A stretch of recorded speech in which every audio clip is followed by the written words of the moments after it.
আসসালামু আলাইকুম। অন্ধকার রাতে গোরস্থানে বাবার কবরে এক রিচুয়ালের মাধ্যমে একটি নয় বরং ৭টি শয়তানকে ডেকে আনে কায়লা, যারা আস্তে আস্তে বাসা বাঁধে কায়লার শরীরে। ফলে অসহায় মা এবং মেয়ে দুজনই পড়ে যায় মহাবিপদে। এই শয়তান এত বেশি চালাক ছিল যে সে যে কায়লার উপর ভর করে আছে এই ব্যাপারটাই সে প্রকাশ হতে দিচ্ছিল না। এখন নরক থেকে আসা এই ভয়ঙ্কর শয়তানের হাত থেকে কায়লা এবং তার মাকে কে বাঁচাবে, আর কিভাবেই বা এত শক্তিশালী শয়তানকে তাড়ানো সম্ভব হবে? জানতে হলে দেখতে হবে আজকের এই ইন্দোনেশিয়ান খ্রিস্টান ধর্ম অবলম্বী ভয়ঙ্কর মুভির গল্প, যার নাম ডমিনিয়ন অফ ডার্কনেস। তো চলুন আর দেরি না করে সরাসরি চলে যাওয়া যাক গল্পে। গল্পের শুরুতে আমরা একটা অ্যাক্সিডেন্টের দৃশ্য দেখতে পাই, যেখানে থমাস নামের এক লোকের জ্ঞান ফেরা মাত্রই সে দেখতে পায় তার গাড়িটি অ্যাক্সিডেন্ট করেছে, যেখানে তার অর্ধমৃত বোন তাকে ডাকছে। সে কোনো মতে কষ্ট করে পৌঁছে যায় তার বোন পর্যন্ত, যেখানে তার বোন শেষ নিঃশ্বাস ত্যাগ করছিল। তার মায়ের লাশ সামনেই পড়েছিল। তার বোন এখানে থমাসকে বলে তার জন্য দোয়া করতে। থমাসও এখানে তার বোনের জন্য প্রে করতে শুরু করে, তবে এতে খুব একটা লাভ হয় না। তার কোলেই তার বোন শেষ নিঃশ্বাস ত্যাগ করে, যা দেখে থমাস প্রচণ্ড রূপে ভেঙে পড়ে। সেখানে ঝুলেছিল তাদের রক্তে মাখা একটা ক্রস। দৃশ্য চলে যায় গোরস্থানে, যেখানে থমাস তার মা এবং বোনের কবরের কাছে এসেছিল। এখানে তার পোশাক দেখে আমরা বুঝতে পারি যে সে একটা চার্চে ফাদার হিসাবে রয়েছে। এখন সেমেট্রি থেকে বের হয়ে সে চলে যায় সরাসরি ওই চার্চে, যেখানে সব ফাদাররা প্রেয়ারের জন্য রেডি হয়ে বের হচ্ছিল। থমাস এখানে গ্যাব্রিয়াল নামের এক ফাদারের সাথে দেখা করার জন্য এসেছিল। গ্যাব্রিয়ালের কারণ জিজ্ঞাসা করলে থমাস জানায় যে সে এই ফাদারের জবটা ছেড়ে দিতে চায়। এর আগেও সে অনেকবার গ্যাব্রিয়ালকে এই ব্যাপারে বলেছে, তবে গ্যাব্রিয়াল তাকে আবারও ভেবে দেখতে বলে। থমাস বলে সে এই পথ থেকে অনেক দূরে সরে যেতে চায়, কিন্তু গ্যাব্রিয়াল এমনটি চাইছিল না। তাই তো সে এখানে চার্চের প্রেয়ার শুরু হয়ে গিয়েছে এই বাহানা দিয়ে সেখান থেকে চলে যায়। থমাস তাকে বারবার বলতে থাকে যে সে যত দ্রুত সম্ভব এখান থেকে চলে যেতে চায়, তবে গ্যাব্রিয়াল তা শোনে না। এখন চার্চে প্রেয়ার শুরু হয়ে গিয়েছিল, যেখানে আমরা এক কাপলকে দেখতে পাই, যাদের নাম ছিল মায়া এবং ড্যানিয়েল। এখানে মায়ার অগোচরে ড্যানিয়েল কাউকে যেন ভালোবাসাময় মেসেজ দিচ্ছিল। এর মানে হলো ড্যানিয়েল মায়াকে চিট করছিল, যে ব্যাপারে কোনো ধারণাই ছিল না মায়ার। সে তো অন্ধের মতো ড্যানিয়েলকে বিশ্বাস করত। এখন চার্চ থেকে বের হয়ে মায়া বারবার তার মেয়েকে কল করতে থাকে। হ্যাঁ, মায়ার একটা মেয়েও আছে, তার নাম ছিল কায়লা। মায়া নিজেও জানতো যে কায়লা তার এবং ড্যানিয়েলের সম্পর্কটা পছন্দ করত না, তবুও সে চেষ্টা করছিল কোনোভাবে কায়লাকে রাজি করানো। এদিকে কায়লা রাগের মাথায় তার মায়ের ফোনই ধরছিল না। এমনকি চার্চে ড্যানিয়েল আসবে এটা জানার কারণেই কায়লা সেখানে যেতে চাইছিল না। এখানে কায়লা তার বেস্ট ফ্রেন্ড রিয়ার সাথে একটা কফি শপে এসেছিল। রিয়া এখানে কায়লাকে প্রশ্ন করে যে সে কেন তার মায়ের কল রিসিভ করছে না। প্রথমে তো কায়লা এর উত্তর দিতে চাইছিল না, পরবর্তীতে সে তাকে সবকিছু খুলে বলে যে তার মা এক প্রতারক ছেলের প্রেমে পড়েছে, যে কিনা সব জায়গায় অনেক মেয়েদের সাথে ঘোরাঘুরি করে। এই ব্যাপারটা সে তার মাকে বলার চেষ্টাও করেছে, তবে তার মা তার কথায় কিছুতেই বিশ্বাস করে না। রিয়া বলে তার বাবাও এমনটি ছিল, আর সে খুবই খুশি যে তার বাবার ডিভোর্স হয়ে গিয়েছে। তখন কায়লা বলে যে আফসোস তার বাবা বেঁচে নেই, তার বাবাকে সে খুবই মিস করে। তার বাবা যদি বেঁচে থাকতো তাহলে তার মা এমনটি কখনোই করতো না, কেননা তার মা সব সময় তার বাবার কথা মেনে চলতো। অন্যদিকে আমরা মায়াকে দেখতে পাই, যে কিনা তখনও ড্যানিয়েলের সাথেই ছিল। ড্যানিয়েল এখানে তাকে আশ্বাস দেয় যে সে কায়লার সাথে কথা বলবে এবং কায়লাকে তাদের ব্যাপারে রাজি করাবে। এটা শুনে মায়া একটু খুশি হয়, তবুও সে আবারও কায়লাকে কল দেওয়ার চেষ্টা করতে থাকে। তখনই ড্যানিয়েল তাকে একটা রিংয়ের সাথে প্রপোজ করে, যেটা দেখে মায়া ভীষণ খুশি হয়ে যায়। এদিকে কায়লা এবং রিয়া ওই কফি শপ থেকে বের হচ্ছিল। তখন রিয়া তাকে একটা পদ্ধতি বলে, যার মাধ্যমে কায়লা তার বাবার কাছ থেকে সাহায্য চাইতে পারবে। কায়লা বলে তার বাবা তো বেঁচেই নেই। তখন রিয়া বলে যে তারা কবরস্থানে গিয়ে তার বাবার আত্মার কাছে সাহায্য চাইবে। তার বাবার কথা যেহেতু তার মা শোনে, এর মানে একমাত্র তার বাবাই পারবে তার মাকে ওই প্রতারকের হাত থেকে রক্ষা করতে। তবে কায়লা এমনটি চাইছিল না। এই নিয়ে কথা বলতে বলতে গাড়িতে উঠতেই কায়লা দেখতে পায় তার মা তাকে একটা ছবি পাঠিয়েছে, যে ছবি দেখা মাত্রই কায়লার আর বুঝতে বাকি থাকে না যে মায়া ড্যানিয়েলের প্রপোজাল অ্যাকসেপ্ট করে নিয়েছে। তাই তো সে এবার যে কোনো উপায়ে ড্যানিয়েলের থেকে পরিত্রাণ চাইছিল। তাই তো ওই রাতে সে রিয়ার সাথে পৌঁছে যায় গ্রেভইয়ার্ডে। রিয়া এখানে তার সাথে করে একটা জালাঙ্কুক পুতুল এনেছিল। তবে কায়লা ভয় পাচ্ছিল যে তার বাবার আত্মার বদলে যদি সেখানে অন্য কোনো আত্মা চলে আসে। রিয়া বলে তারা যদি সঠিক কবরে গিয়ে এই রিচুয়ালটা করে তাহলে অন্য কোনো আত্মা নিশ্চয়ই আসবে না। তার জন্য আগে তাদের সঠিক কবরটি খুঁজে বের করতে হবে, অর্থাৎ কায়লার বাবার কবর, যে ব্যাপারে কায়লার কোনো সন্দেহই ছিল না, কেননা সে প্রতিনিয়ত তার বাবার কবরে আসতো। তাই তো তারা দুজন খুব সহজেই পৌঁছে যায় কায়লার বাবার কবরের কাছে। সেখানে গিয়ে কবরের উপর ওই পুতুলটিকে তারা পুঁতে দেয়। এরপর ওই পুতুলটি ধরে তারা রিচুয়াল করতে থাকে। তারা মূলত জালাঙ্কুকের মন্ত্র পড়ছিল, যে মন্ত্রের মাধ্যমে তারা আত্মাকে ডাকছিল তাদেরকে সাহায্য করার জন্য। মাত্র দুবার মন্ত্রটি পড়া মাত্রই পুতুলটির মাথা বেঁকে যায়, যা দেখে তারা দুজনই ঘাবড়ে যায়। আবারও সেটি আপনা আপনি উঠে দাঁড়ায়। এবার এই আত্মা আদৌ কায়লার বাবার আত্মা কিনা এটা বোঝার জন্য কায়লা তাকে জিজ্ঞাসা করে যে কে কায়লা, যার উত্তরে পুতুলটি কায়লার দিকে নিজের মুখ ফিরিয়ে নেয়। এবার কায়লা বুঝতে পারে যে এটা নিশ্চয়ই তার বাবার আত্মা। তাই সে তার বাবাকে বলে যে সে যেন তার মাকে ওই ছেলেটির থেকে দূরে রাখে, অর্থাৎ ড্যানিয়েলের থেকে। একথা বলতেই চারিদিকে বিদ্যুৎ চমকাতে শুরু করে।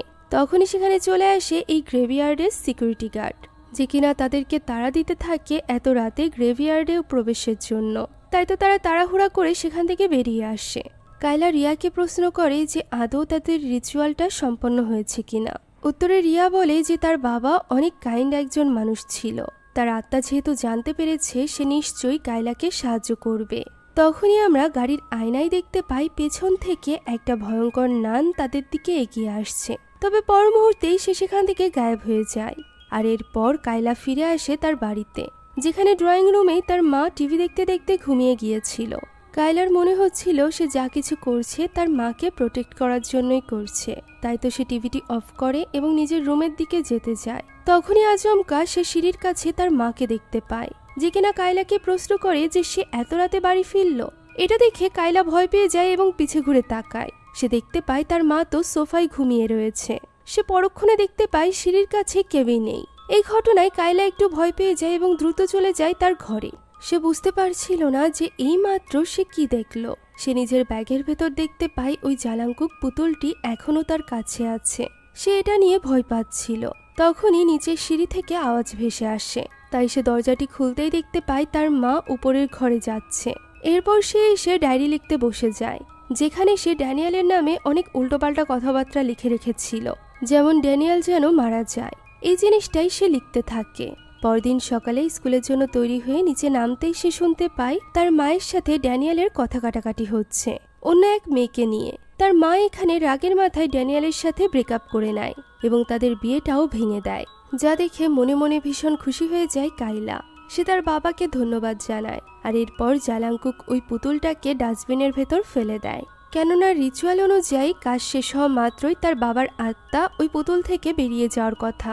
তবে সে সেখান থেকে যেতেই আমরা দেখতে পাই পুতুলটি ঘাড় ঘুরিয়ে তার দিকে তাকাচ্ছে। এর মানে পুতুলটির ভেতরে আরো কারোর আত্মা রয়েছে। এখন দৃশ্য চলে যায় কায়লার স্কুলে, যেখানকার টিচার ছিল ফাদার থমাস। কায়লা এখানে ফাদার থমাসকে দেখে তাকে ডেকে বলে যে দিয়ার আত্মা তখনই খুশি হবে যখন সে ফাদার থমাসকে হাসতে দেখবে। দিয়া ছিল ফাদার থমাসের বোন। মা এবং বোনের মৃত্যুর পর থেকে থমাস চুপচাপ হয়ে গিয়েছিল। এ কারণেই কায়লা তাকে এমনটি বলেছিল। এখন এরপর কায়লা চলে আসে তার ক্লাসরুমে। সে অনেক ফুরফুরে মেজাজের ছিল এবং রিয়াকে গিয়েই একটা সুসংবাদ দেয় যে তাদের কাজ সম্পন্ন হয়েছে। ড্যানিয়েল এবং মায়ার ব্রেকআপ হয়ে গিয়েছে। তবে এখানে রিয়াকে দেখে একদমই সুস্থ মনে হচ্ছিল না। কায়লা এখানে তার ঘাড়ের কাছে একটা দাগও দেখতে পায়। তবে রিয়া তার সাথে এই ব্যাপারে কোনো কিছুই শেয়ার করে না।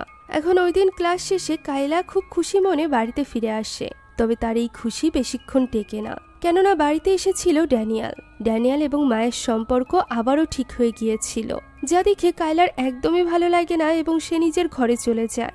ঘরে গিয়ে সে তার ব্যাগটা ফেলে রেখে তার বাবার উদ্দেশ্যে বলতে থাকে যে তার বাবা যেন ড্যানিয়েল থেকে তার মাকে দূরে রাখে, তা না হলে তার মায়ের কোনো ক্ষতি হবে, যেটা সে কখনোই চায় না। সে তার বাবাকে উদ্দেশ্য করে এসব কথা বলতে বলতে হঠাৎই লক্ষ্য করে তার ব্যাগের ভেতরে আবারও জালাঙ্কুকের ওই পুতুলটি চলে এসেছে। তাই তো সে দ্রুত পুতুলটি বের করে এবং নিয়ে চলে যায় নিচে ডাস্টবিনের কাছে। সেখানে পুতুলটি ডাস্টবিনে ফেলতেই আশেপাশে বিদ্যুৎ চমকে ওঠে, যা দেখে কায়লা একটু ভয় পায়। সে আবারও ফিরে যায় ঘরে।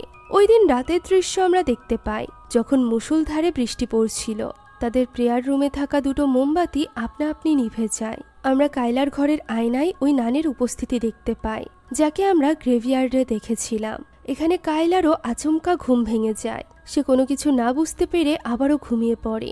এরই মাঝে আওয়াজ শুনে সে উপরের দিকে তাকাতেই দেখতে পায় তার উপর ভেসে আছে ওই নান, যার মুখ থেকে কিছু একটা বেরিয়ে কাইলার মুখের ভেতর ঢুকে যায়। বোঝাই যাচ্ছিল যে ওই নান তাকে পজেস করে নিচ্ছে। তার এই চিৎকার শুনে মায়ারও ঘুম ভেঙে যায়। তাই তো সে একটা ইলেকট্রিক গান নিয়ে ছুটে আসে কাইলার ঘরে, যেখানে কাইলা দেওয়ালের সাথে নিজের মাথা টাকাচ্ছিল। মায়া গিয়ে তাকে আটকায়। এরই মাঝে কাইলা অনবরত বলে চলেছিল যে তারা সবাই পাপী। মায়া এখানে কাইলার হুঁশ ফেরায়। হুঁশ ফিরতেই কাইলা কোনো কিছুই বুঝতে পারছিল না। এই ঘটনা নিয়েই পরদিন সকালে রান্নাঘরে রান্না করার সময় ভাবছিল মায়া। তখনই সেখানে আচমকাই তার পেছনে চলে আসে কাইলা। এখানে কাইলার ব্যবহারই যেন অদ্ভুত ছিল। মায়া এখানে কাইলার হাতে ওরকমই একটা দাগ দেখতে পায়, যা গতদিনই কাইলা রিয়ার কাঁধে দেখেছিল। তাকে দেখতেও এখানে রিয়ার মতোই অসুস্থ মনে হচ্ছিল। সে স্কুলের মধ্যে দিয়ে হাঁটছিল, তখনই হঠাৎ করে সে কিছু আওয়াজ শুনতে পায়, যে আওয়াজগুলো তাকে বারবার মরে যেতে বলছিল। এমন সময় সে দেখতে পায় দূরে দাঁড়িয়ে আছে ওই ভয়ঙ্কর নান, যা দেখে কাইলা অনেকটা ঘাবড়ে যায়। তবে পর মুহূর্তেই দেখা যায় সেখানে ওই নান নয়, বরং দাঁড়িয়ে আছে তাদের স্কুলেরই একজন সিস্টার। কাইলা ক্লাসরুমে চলে যায়, যেখানে একটু পরে আসে ফাদার থমাস। সে এখানে তাদের সকলকে একটা দুঃসংবাদ জানায় যে কাইলার বেস্ট ফ্রেন্ড রিয়া গতকাল রাতেই মারা গিয়েছে। যা শুনে কাইলা অনেকটা ভেঙে পড়ে। তাই তো থমাস তাকে নিয়ে যায় প্রিন্সিপালের রুমে। কাইলা কিছুতেই নিজের বেস্ট ফ্রেন্ডের মৃত্যুটা সহ্য করতে পারছিল না। এমনিতেই রিয়া বাদে তার অন্য কোনো ফ্রেন্ড ছিল না। সে এখানে টিচারদের কাছ থেকে জানতে পারে যে রিয়া গতকাল রাতে নিজেই নিজেকে শেষ করে দিয়েছে, যার কারণ কেউই বুঝতে পারছে না। এই কারণেই মূলত তারা কাইলার সাথে কথা বলতে চাইছিল। তবে কাইলা নিজেও তো বুঝতে পারছিল না যে রিয়া কেন এমন পদক্ষেপ নিল। এখন কাইলাকে এতটা ভেঙে পড়তে দেখে ফাদার থমাস নিজেই যায় তাকে এগিয়ে দিতে। তবে গাড়িতে থাকাকালীনই আস্তে আস্তে কাইলার হাবভাব পরিবর্তন হতে শুরু করে। সে গুনগুন করে গান গাইছিল। এর কারণ জিজ্ঞাসা করে সিস্টার। তখনই কাইলা ভয়ঙ্করভাবে হাসতে থাকে, যা দেখে থমাস গাড়ি থামিয়ে দেয়। ওই সময় কাইলা গাড়ির বাইরে একটা কালো কুকুরকে দেখতে পায় এবং আচমকায় নিজের মাথা আঘাত করতে থাকে গাড়ির কাচের সাথে, যা দেখে থমাস চলে যায় তাকে আটকাতে। এখানে ল্যাটিন ভাষায় কাইলা কথা বলতে শুরু করে, যেখানে সে থমাসকে বলেই যে তার কি মনে হয় তাদের গড কি এই বাচ্চাটাকে রক্ষা করতে পারবে। একথা বলেই হাসতে হাসতে কাইলা সেখানেই অজ্ঞান হয়ে যায়। এই পুরো ঘটনা দেখে থমাসের আর বুঝতে বাকি থাকে না যে কাইলাকে নিশ্চয়ই কোনো ডিমন অর্থাৎ কোনো শয়তানে আক্রমণ করেছে। সে কোনো শয়তান দ্বারা পজেস। আর এই ব্যাপারটা সে ফাদারের সাথে দেখা করে তাকেও জানায়। তখনও পর্যন্ত কাইলা অজ্ঞান ছিল। তাই ফাদার বলে যে এখন তাদের মেডিকেল ওয়েতে সামনে এগোনো ঠিক হবে না, যেহেতু ব্যাপারটি ছিল ডিমনিক। তাই তাদের এখন সাহায্য নিতে হবে ফাদার রেনের। শয়তান তাড়ানোর ক্ষেত্রে রেন বেশ ফেমাস ছিল। আমরা এখানে রেনের একটা কাজের ব্যাপারেও জানতে পারি, যেখানে একটা বাচ্চা ছেলের মধ্যে একটা ডিমন ভর করেছিল।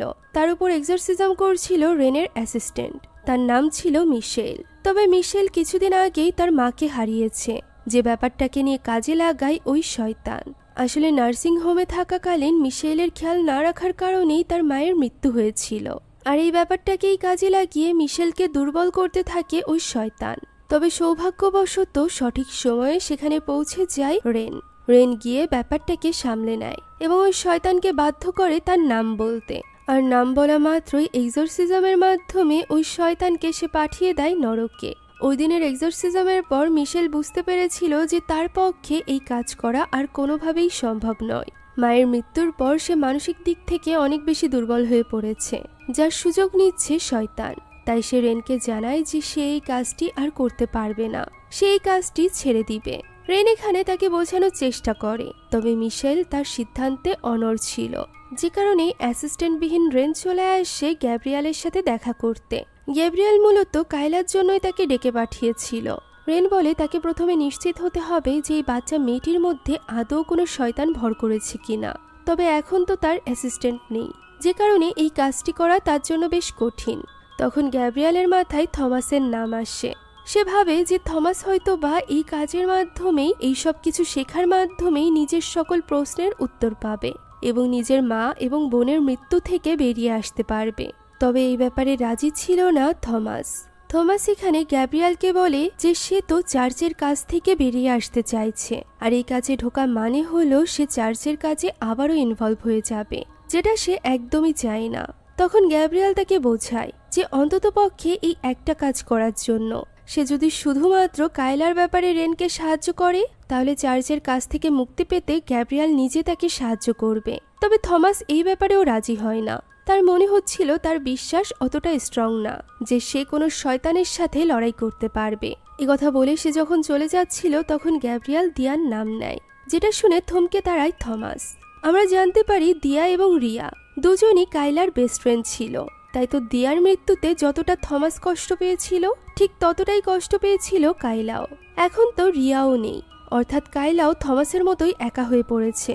থমাস নিজের বোনকে তো বাঁচাতে পারেনি, অন্ততপক্ষে নিজের বোনের বেস্ট ফ্রেন্ডকে সে বাঁচাক। কথারও কোনো জবাব না দিয়ে থমাস সেখান থেকে চলে যায়। দৃশ্য চলে আসে ক্লাসরুমে, যেখানে কায়লা বসে ওই নানের ছবি আঁকছিল এবং গুনগুন করে গান গাইছিল। যে জিনিস দেখে টিচার তাকে চুপ করতে বলে, আর এটা শোনা মাত্রই কায়লা ভীষণভাবে রেগে যায়। সে নিজের কলমটি ওঠায় এবং নিজের হাতেই আঘাত করতে শুরু করে, যা দেখে ক্লাসরুমের সকলে ভীষণ ভয় পেয়ে যায়। টিচার তাকে আটকানোর চেষ্টা করে এবং থমাসকে ডেকে পাঠায়। থমাস সেখানে এসে কায়লাকে হুঁশে ফেরানোর চেষ্টা করে। তখন কায়লা থমাসকে হিপোক্রিট বলে ডাকতে থাকে, আর এর পরপরই সে অজ্ঞান হয়ে যায়। থমাস কায়লাকে নিয়ে যায় স্কুলের মেডিকেল রুমে, যেখানে কায়লার হাতে ব্যান্ডেজ করা হয়েছিল। কায়লা এখানে অনেক বেশি ইমোশনাল হয়ে পড়েছিল, যেখানে ফাদার থমাস তাকে সান্ত্বনা দেওয়ার চেষ্টা করতে থাকে। কায়লা বলতে থাকে যে তার কারণেই রিয়ার মৃত্যু হয়েছে। ফাদার থমাস তাকে বোঝায় যে নিজেকে দায়ী না মনে করতে। তখন কায়লা তাকে ওই ঘটনার কথা বলতে চায় যে কারণে সে নিজেকে দায়ী মনে করছে, অর্থাৎ জালাংকুক নামের ওই গেমের কথা সে তাকে বলতে চাইছিল, যে কারণে হয়তোবা তার এই অবস্থা হচ্ছে। তবে সে এই ব্যাপারে ডিটেলসে বলতে যাবে তার আগেই সেখানে সিস্টার চলে আসে। কায়লাকে ডেকে নিয়ে যাওয়া হয় প্রিন্সিপালের রুমে, যেখানে মায়াও এসেছিল। প্রিন্সিপাল এখানে মায়াকে ভিডিও ফুটেজ সেই সাথে কায়লার আঁকা নানের ওই ছবিটিও দেখায় এবং বলে একজন ভালো সাইকিয়াট্রিকের সাথে তাদের যোগাযোগের জন্য। মায়ের মতে এতে যদি তার মেয়ের ভালো হয় তবে সে সেটাই করবে, তবে তার আগে সে তার মেয়েকে একটু বিশ্রামের সুযোগ দিতে চায়। তার মনে হচ্ছিল যে পরপর দুটো বেস্ট ফ্রেন্ড হারানোর কারণেই তার মেয়ে হয়তোবা ভেঙে পড়েছে, তাই সে স্কুলের কাছে কিছুটা সময় চায়। ওই দিন রাতে থমাস যখন গাড়িতে করে বাড়িতে ফিরছিল তখন হঠাৎই রেডিওতে তার মায়ের কণ্ঠ শুনতে পায় সে, যেখানে তার মা বলছিল সে অন্ধকারের মধ্যে ফেসে আছে, তার ছেলে যেন তাকে ছেড়ে না যায়। সে কেন চলে যাচ্ছে? এসব শুনে থমাস একটু ঘাবড়ে গিয়েছিল। এমন সময় আচমকাই তার বোনের আত্মা তার মুখের কাছে চলে আসে এবং সে ভীষণভাবে ভয় পেয়ে যায়। ওই রাতে বাড়িতে ফিরে সে এইসব ব্যাপার নিয়েই ভাবছিল।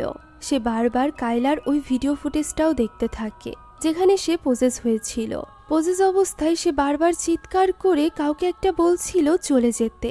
এটা দেখে থমাস মোটামুটি নিশ্চিত হয়ে যায় যে কায়লার কোনো মানসিক রোগ হয়নি, সত্যি তার এক্সোরসিজমের প্রয়োজন। সে ঠিক করে নেয় যে সে কায়লাকে সাহায্য করবে। তাই তো ওই রাতেই সে দেখা করে রেনের সাথে। রেন এখানে তাকে এই বলে সাবধান করে যে এই কাজটি মোটেও সহজ নয়, তাই এখনই যদি থমাস চলে যেতে চায় তাহলে সে যেতে পারে। থমাস মূলত ভয় পাচ্ছিল যে তার কারণে রেন অথবা কায়লার কোনো ক্ষতি না হোক। তবে রেন এখানে তাকে তার বিশ্বাসে অনড় থাকতে বলে। তারা যদি এই কাজে সফল হয় তাহলে গডও জিতে যাবে।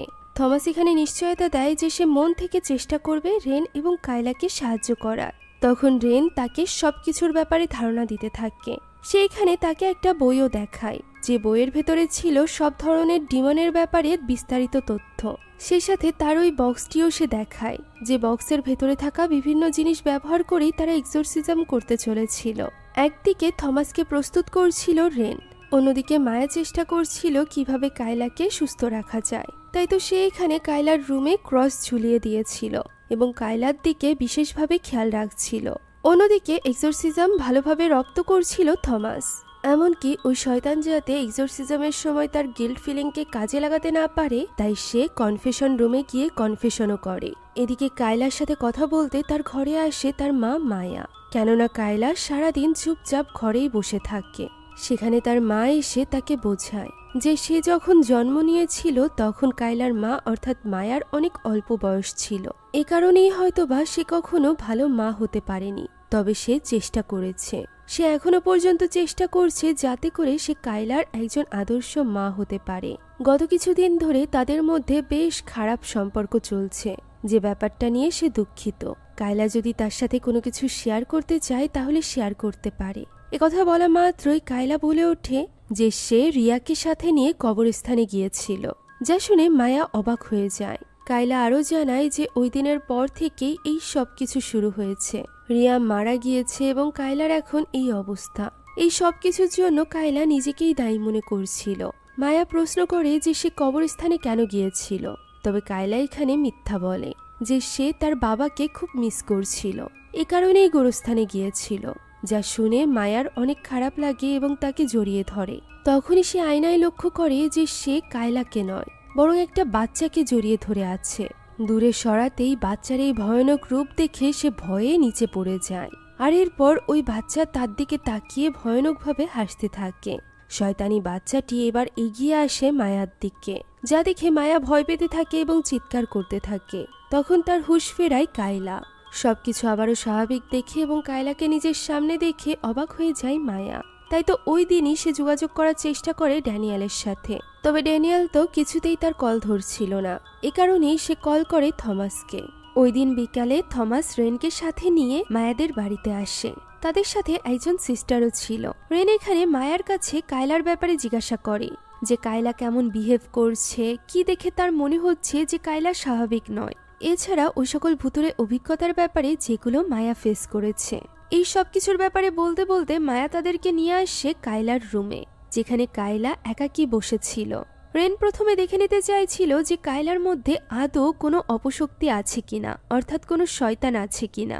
এর জন্য সে প্রথমেই মায়াকে এই রুম থেকে বেরিয়ে যেতে বলে এবং দরজার বাইরে দাঁড়িয়ে হোলি বাইবেলের একটা লাইন বারবার পড়তে বলে।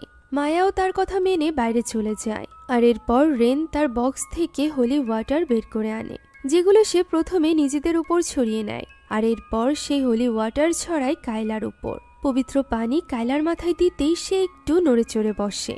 আর এরপর তার মাথার উপর পবিত্র কাপড় স্পর্শ করে রেন পড়তে শুরু করে এক্সোরসিজমের কিছু মন্ত্র, যে চ্যান্টিং চলাকালীন আমরা দেখতে পাই কাইলার ভেতরকার শয়তানের ভীষণ কষ্ট হচ্ছিল, তবে সে কোনোভাবে নিজেকে দমিয়ে রাখছিল যাতে করে ফাদার রেন কোনোভাবে বুঝতে নাই পারে তার উপস্থিতি। আর এই কাজে সে সফলও হয়। চ্যান্টিং শেষ হয়ে যায়, অথচ কাইলা কোনোরকম কোনো রিয়াক্ট করে না। আর এরপর সে ফাদারের দিকে তাকিয়ে বলে যে সে ঠিক আছে। ফাদার কেন তার কথায় বিশ্বাস করছে না, তবে রেন তার কথায় গলে না, বরং সে আবারও চ্যান্টিং করতে শুরু করে, যা দেখে এবার কাইলা তার হাত মাথা থেকে সরিয়ে দেয় এবং বলে যে সে ঠিক আছে, তারা শুধু শুধু তাকে স্ট্রেস দিচ্ছে।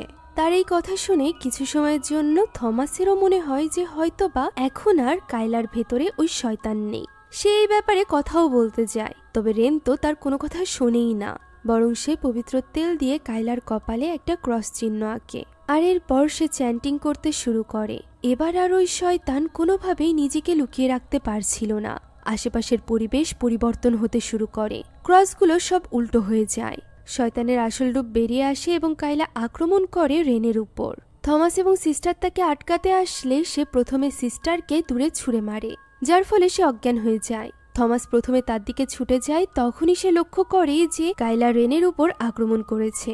তাই তো সে রেনকে বাঁচাতে ছুটে আসলে কাইলা তাকেও ছুঁড়ে ফেলে। এই সুযোগে রেন উঠে গিয়ে পবিত্র পানি কাইলার দিকে ছুঁড়ে মারে, যার ফলে কাইলার ভেতরে থাকা শয়তান চিৎকার করতে থাকে এবং তাকে কাবু করে নেয় রেন।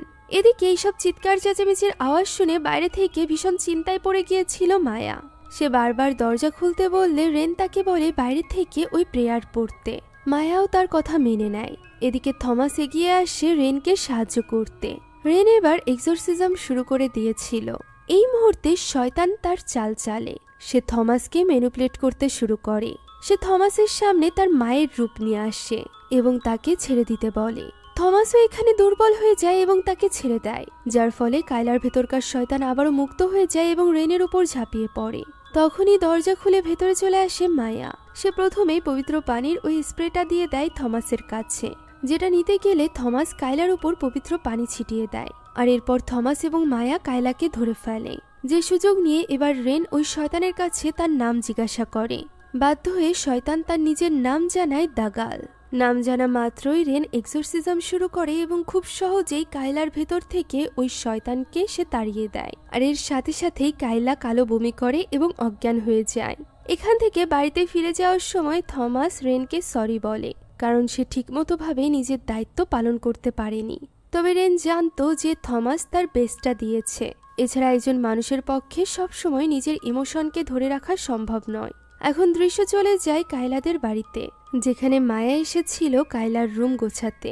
সেখানে সে কায়লার ডায়েরি পায়, যে ডায়েরিতে কায়লা এবং তার বাবার ছবি ছিল। সেই সাথে লেখা ছিল কায়লার মনের সব কথা।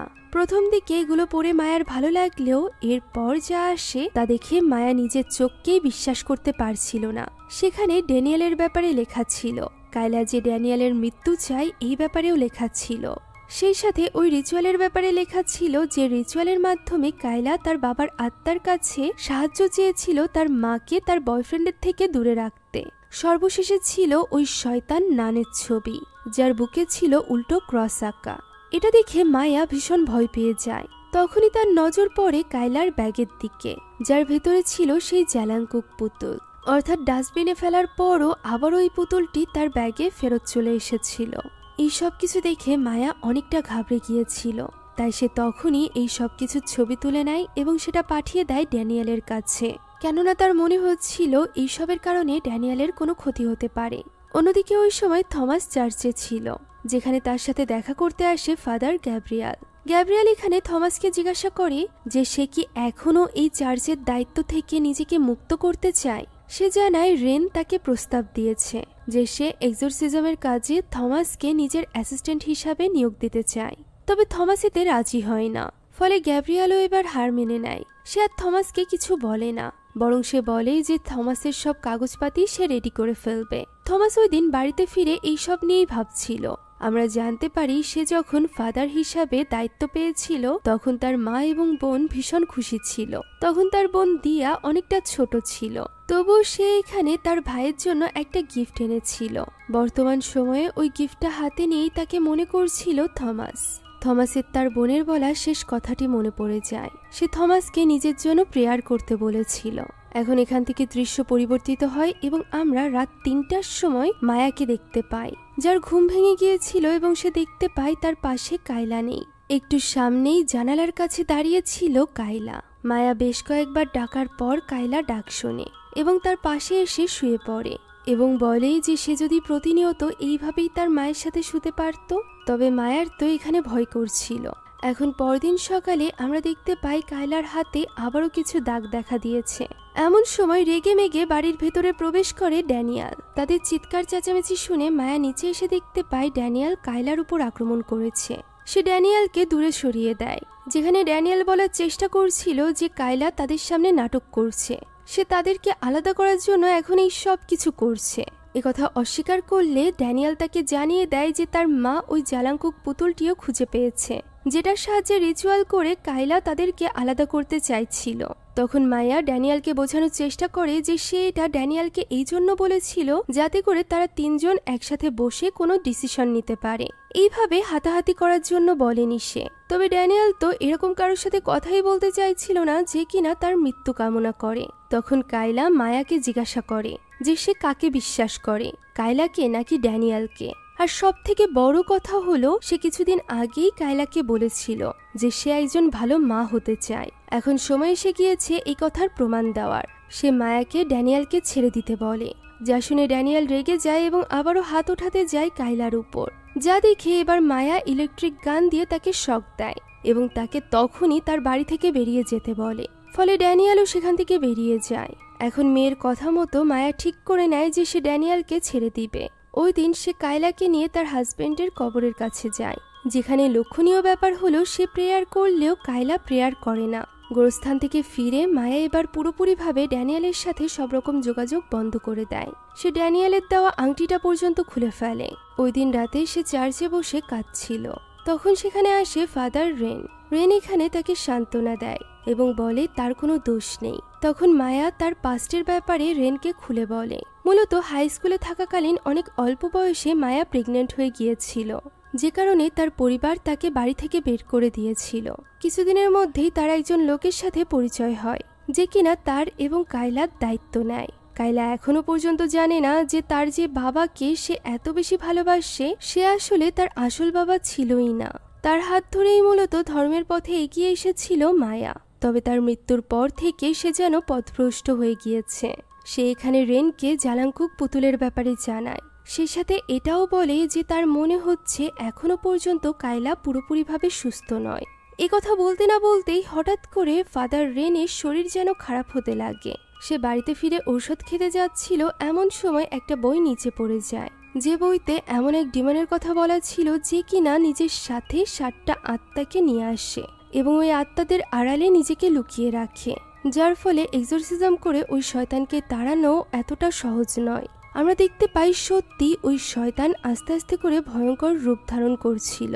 কায়লার ঘরে থাকা সব ক্রসগুলো উল্টো ঝুলছিল। অন্যদিকে রেন রওনা দিয়েছিল ওই শয়তানকে থামাতে। যাওয়ার সময় সে থমাসের সাথে যোগাযোগ করার চেষ্টা করে।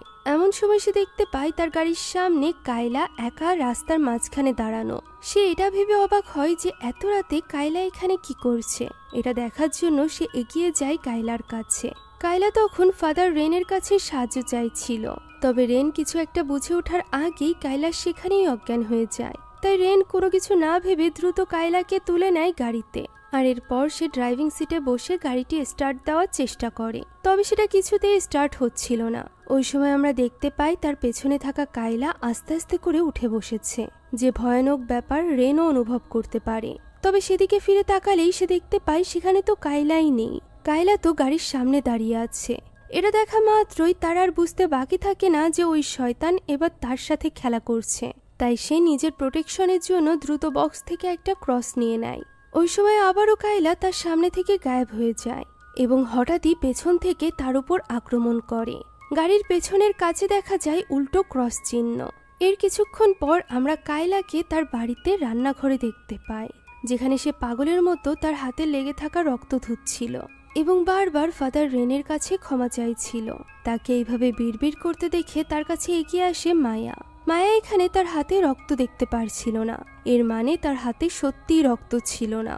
সে এখানে মৃত্যু মৃত্যু বলতে বলতে সামনের দিকে এগোতে থাকে, আর এরপর কিছু দূর এগিয়েই থমকে দাঁড়ায়। মায়া এর কিছুই বুঝে উঠতে পারছিল না।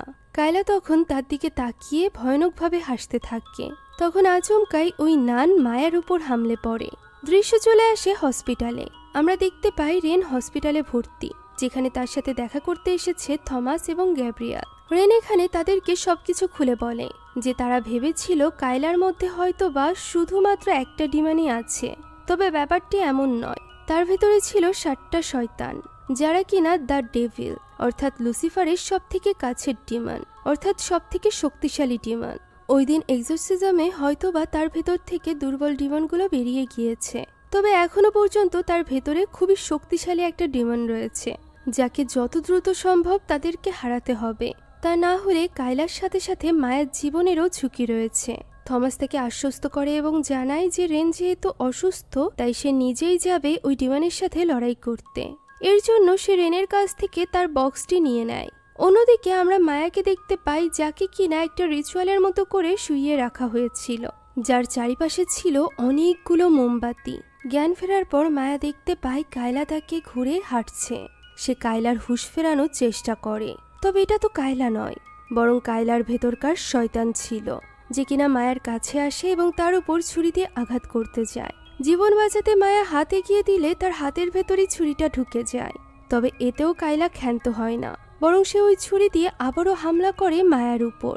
মায়া কোনো মতে তার হাত থেকে বেঁচে তাকে ধাক্কা দিয়ে দূরে সরিয়ে দেয় এবং নিজে পালিয়ে তার ঘরে চলে আসে। ঘরে ঢুকে দরজা লক করে দেওয়ার পরও কিছু সময়ের মধ্যেই কায়লা দরজার লক খুলে ফেলে, যা দেখে মায়া দ্রুত সেখান থেকে সরে যায়। কায়লা দরজা খুলে ভেতরে প্রবেশ করে এবং তার মাকে ডাকতে থাকে, তবে মায়া বুঝতে পারছিল যে এটা কায়লা নয়, তাই সে লুকিয়ে থাকে। কায়লা প্রথমে বিছানার নিচে খোঁজে, তবে সেখানে মায়া ছিল না।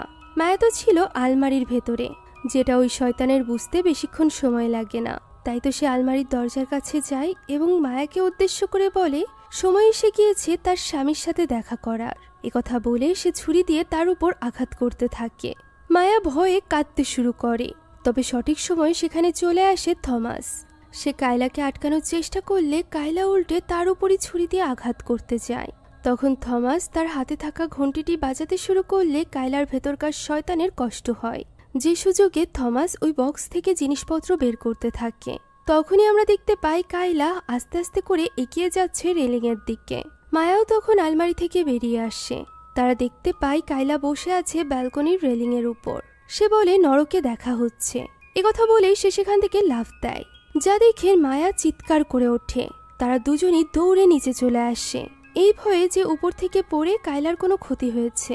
তবে কায়লা তো নিচে কোথাও ছিল না। তখনই আস্তে আস্তে করে সামনে থাকা পুলের ভেতর থেকে ভেসে ওঠে কায়লা, যে কিনা আস্তে আস্তে করে হাওয়ায় ভাসতে আরম্ভ করে। তার এই ভয়ানক রূপ দেখে মায়া ভীষণ ভয় পেয়ে যায়। তবে থমাস ভয় পায় না।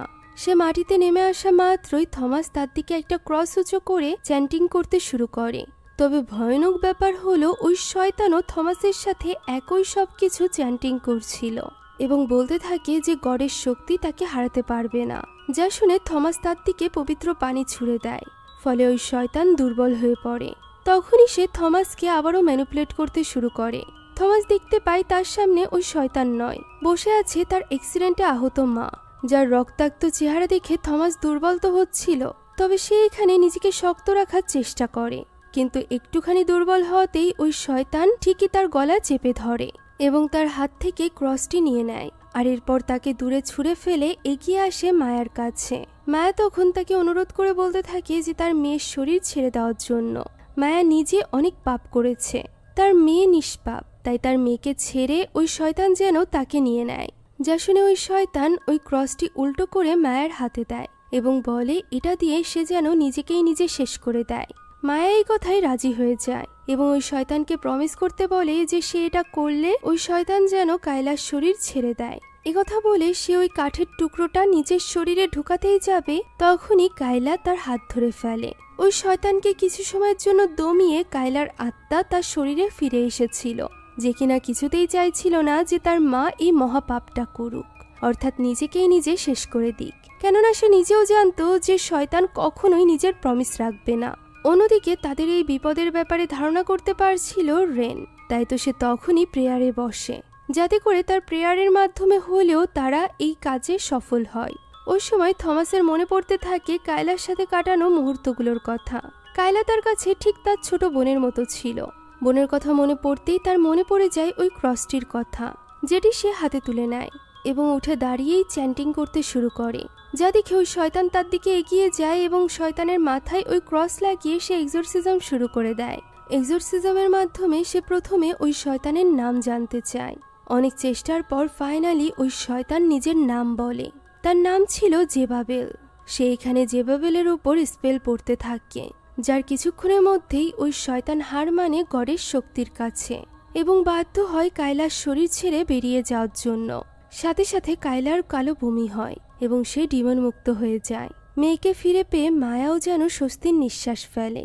সবকিছু স্বাভাবিক হলে পরদিন সকালে থমাস যায় রেনের সাথে দেখা করতে, যেখানে সে নিজের সিদ্ধান্তের ব্যাপারে জানায় যে সে সিদ্ধান্ত বদলেছে। সে এখন থেকে রেনের হয়ে রেনের অ্যাসিস্ট্যান্টের দায়িত্ব পালন করবে। এতে রেন অনেকটা খুশি হয়। আর এরপর থমাস যায় জেলে ওই লোকটির সাথে দেখা করতে, যার কারণে সেদিন অ্যাক্সিডেন্ট হয়েছিল। সে এখন জেলে ছিল। লোকটি এখানে থমাসের কাছে ক্ষমা চায়, কেননা অ্যাক্সিডেন্ট হওয়ার পরও সে যদি সেদিন ঘাবড়ে গিয়ে পালিয়ে না আসতো এবং তাদেরকে সাহায্য করত, তাহলে হয়তোবা থমাসের মা বোন এখনো বেঁচে থাকতো। তবে থমাস এবার তাকে ক্ষমা করে দেয় এবং অতীতের এই পুরো ঘটনা থেকে বেরিয়ে আসে। এর কিছুদিন পরের দৃশ্য আমরা দেখতে পাই। রাত ৩টার সময় থমাসের ঘুম ভাঙে রেনের ফোন কলে। সে জানতে পারে কোনো এক অসহায় ব্যক্তির তাদের সাহায্যের প্রয়োজন। তাই তো সে এক্সোরসিজমের সব জিনিসপত্র গুছিয়ে তখনই রওনা হয় রেনের সাথে। আর এই দৃশ্যের মধ্য দিয়ে আজকের এই গল্পটি এখানেই শেষ হয়ে যায়। এর মানে হলো থমাস এই পথটাকেই নিজের জীবনের একমাত্র পথ হিসাবে বেছে নিয়েছিল। এখন সে মানুষের সেবা করে নিজের পুরো জীবনটা কাটিয়ে দিবে। এদিকে এই ঘটনায় কায়লা এবং মায়ের মধ্যকার সম্পর্ক ঠিক করে দিয়েছিল। এখন থেকে তারা দুজনই একজন আরেকজনের একমাত্র ভরসা। গল্পটি আপনাদের কাছে কেমন লাগলো তা কমেন্টে জানাতে ভুলবেন না। আমাদের চ্যানেলে যদি আপনি নতুন হয়ে থাকেন তাহলে please subscribe to our channel. Thank you so much for watching this video. আল্লাহ হাফেজ।